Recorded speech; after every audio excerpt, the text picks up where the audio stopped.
All right, so Hungry Hungry Hippos goes over arrays and loops. So you're playing a game of Hungry Hungry Hippos with 3 people. All right. Every round, player 0 will eat 3 pellets. Player 1 will eat 4 pellets. Player 2 will eat 6 pellets. And player 3 will eat 1 pellet in that order. So 1, okay. So 0 player, 1 player. All right, player 3, 1 pellet. The game ends when there are 0 pellets left.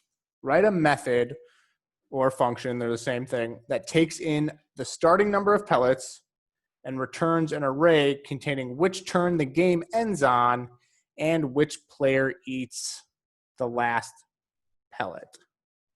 So return an array containing which turn the game ends on and which player eats the last pellet. Interesting. All right. So I'm just going to do some pseudo coding. So I'm going to write a function that takes in, for every round, so it takes in a starting number, takes in a number which representing number of pellets. All right. So I'm just trying to think logically of how I go about do that. So I got 4 players, player 0, 1, 2, and 3, and each player takes in each different number of pellets. So my initial intuitions, I want to say an object, but this is arrays and loops. So I'm just trying to stick with arrays. So I'm going to write an array called player eats. So an array named player eats, and for each index, I'm going to assign the number of pellets that player eats. So the index is going to correspond to the player. All right. And then the game ends when there are 0 pellets left. So I'm thinking I'm going to declare a variable that looks like, what was it? 3, 4, 6, and player 3 eats 1. So this is player 0 eats 3 pellets. Player 1 eats 4 pellets. Player 2 eats 6 pellets. And player 3 eats 1 pellet. So that's kind of an example of that array that I'm going to initially declare. So I can say, I can loop through there and grab and subtract from the number of pellets yet, right? So I'm looping through, there we go, we have that one, that one, that one. But I'm trying to think, is that the best way to do it? So I can continue looping through. So I'll say I'm going to use a while loop here. So I'm going to say while there are pellets left, while num pellets is greater than 0. So while there's pellets left, I'm going to loop through that array, loop through player eats array, and what I'm going to do, I'm going to loop through the player eats array. I'm going to subtract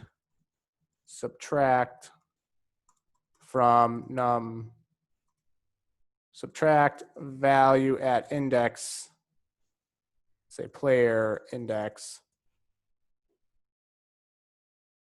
from num pellets.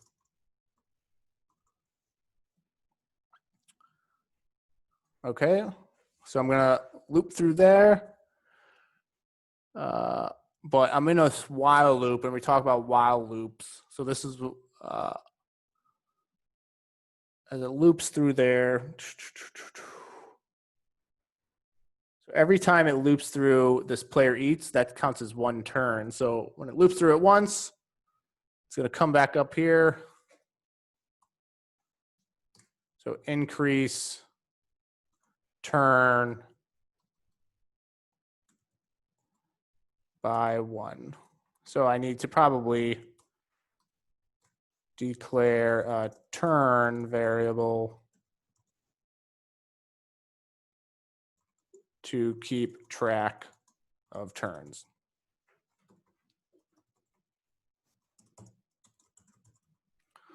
So I'm looping through there. And now inside this for loop, so I'm looping through it, and then inside the for loop, I need to have an if statement. If num pellets equals 0 or less than or equal to 0, less than 0, then I can return the player and the turn. So it's got to be an array. So I can either push into an array or as an array that will look like what game the turn, like the turn and the index. Does that make sense? Would it be if number of pellets is less than 1 rather than less than 0? Yes. Yes, that you are correct. Cool. Let's try that, see what this looks like. I'm going to go over here. Now, hopefully I can translate all this into actual code. So write a function that takes in a number representing the number of pellets. That's kind of already done for us here. I can say,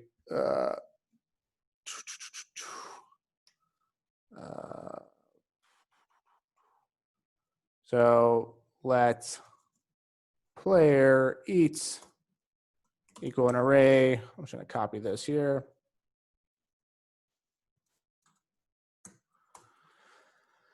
And then declare a turn variable.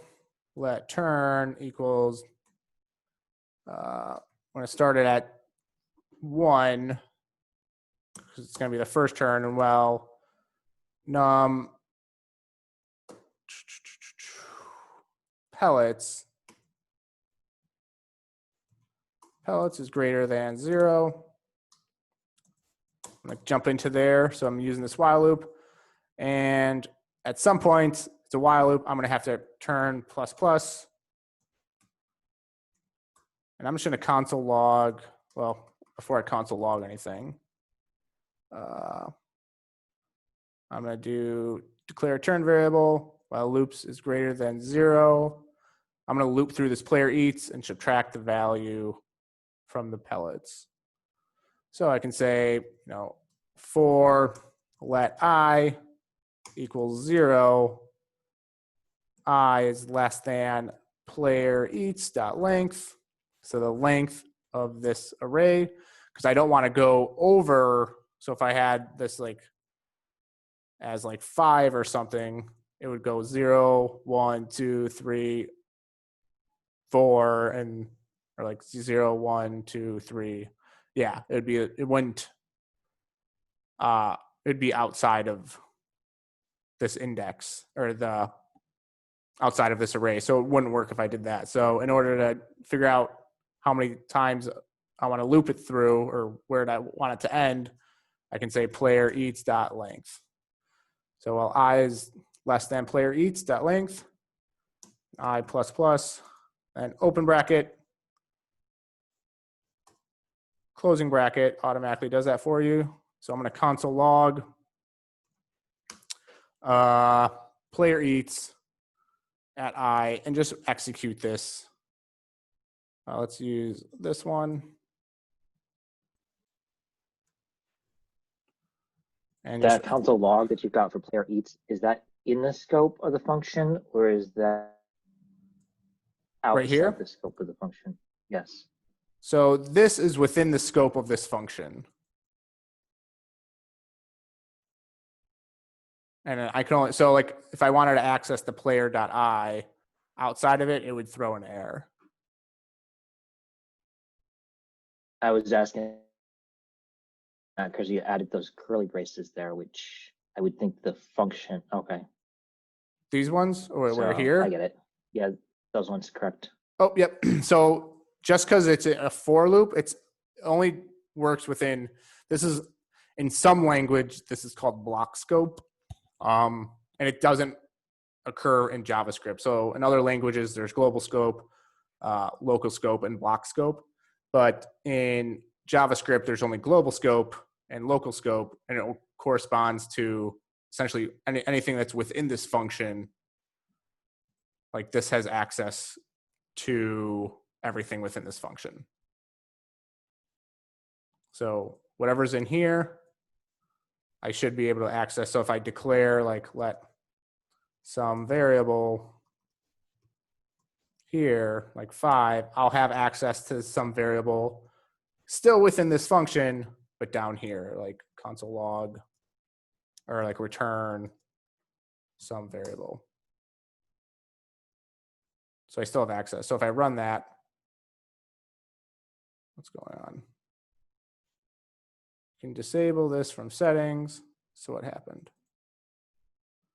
Wow. Oh yeah, it's because I'm not. So I'm in an infinite loop now because num pellets is not decreasing right now. But if I look, I get 1, 3, 4, 6. Oh yeah, that's. So if I go all the way to the top, I get 3, 4, 6, 1, 3, 4, 6, 1. And it doesn't break out of the for loop or this while loop, so it never stops executing. But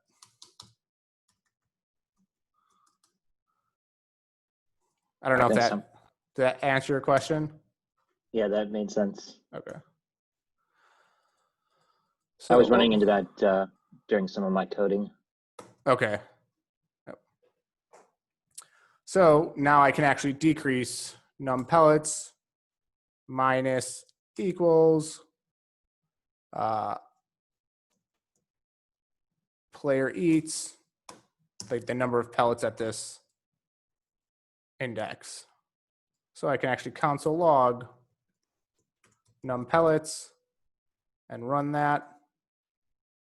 So I get -2, where it goes, -6. So yeah. So that first one, so I pass in 1, comes in here. The value at the first or at index 0 is 3. I take 3 minus or 1 minus 3 equals -2. And at that point, it should kind of end because it's negative. So if I do if num pellets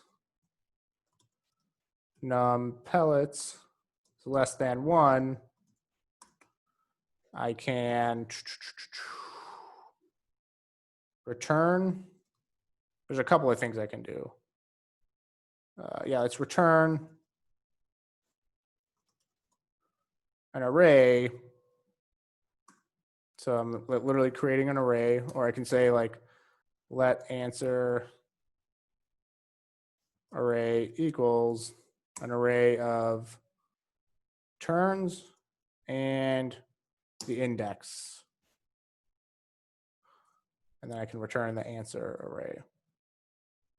So if I run that, I get 1 and 0 right here. If I pass in 9, Let's see if the turns work. 1 and 2.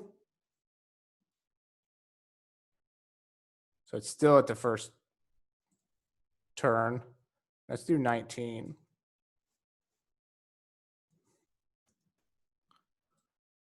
So 2 and 1, 2 and 1. So what's happening is for the first time, I get 19. So 19 minus 3 is, what is that, 16. Comes in this if statement. This is not true. So it goes outside of that. And this for loop breaks out of this for loop, goes through this for loop. This is false, so it goes back in to the first index. 4 minus 16 is 12. Comes into here. This evaluates the false, so it skips that, jumps back up in the for loop. 6 minus 12 is 6. Comes into here. Skips that, jumps in the last one. 6 minus 1 is 5.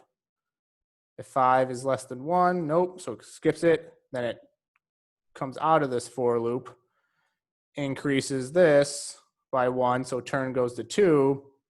Number of pellets is 5, and now it jumps back in this for loop. 5 minus 3 is 2. Nope, that doesn't work. Comes back up. 4 minus 2 is negative 2. So negative 2 is right here. So number of pellets is negative 2 is less than 1. Then I turn is already at 2. And now I'm at the index of right here. It's an index of 1. So I actually return 2 and 1. So if I run that, oh no, no pellets. So expected undefined to equal 1, 0. Where is this one? No pellets. So if 0 is passed into here, undefined. So if no pellets, what should no pellets be? Does it say? Undefined to equal 1 and 0.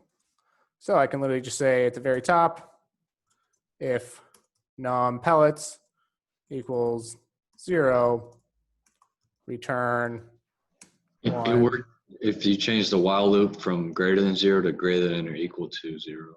Oh, will that work? Yeah, I tried that. All right, let's try that out. Oh, there you go. Cool. Oh yeah, if it equals 0, then it comes, okay, that makes sense.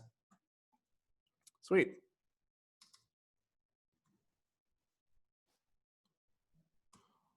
All right, and then just pick up this. What this stuff is here, it's saying like missing semicolon and stuff. That's called like a linter, L-I-N-T-E-R. It kind of tells you like about your code of like best practices, what you should and shouldn't do. But all linters are different. Just like a guidance of best practices. Let's see the model solution. So look at this one is only, there's only one. So this is optimized for one for loop. My submission is O of n squared from like time, like how long it takes. So this is, you can get into, that's more complex, advanced topics, but the model solution is, see if it is more efficient. Yeah. Num pellets, total round divided by 1. Cool. So yeah, this is optimized. And this if statement where it's like if last round is less than or equal to return, whatever, that's like shorthand. You can do it, but I like to have things separated out generally. But yeah, this is the optimized for runtime. Whoop. What did I just do? Yeah. All right. What other questions?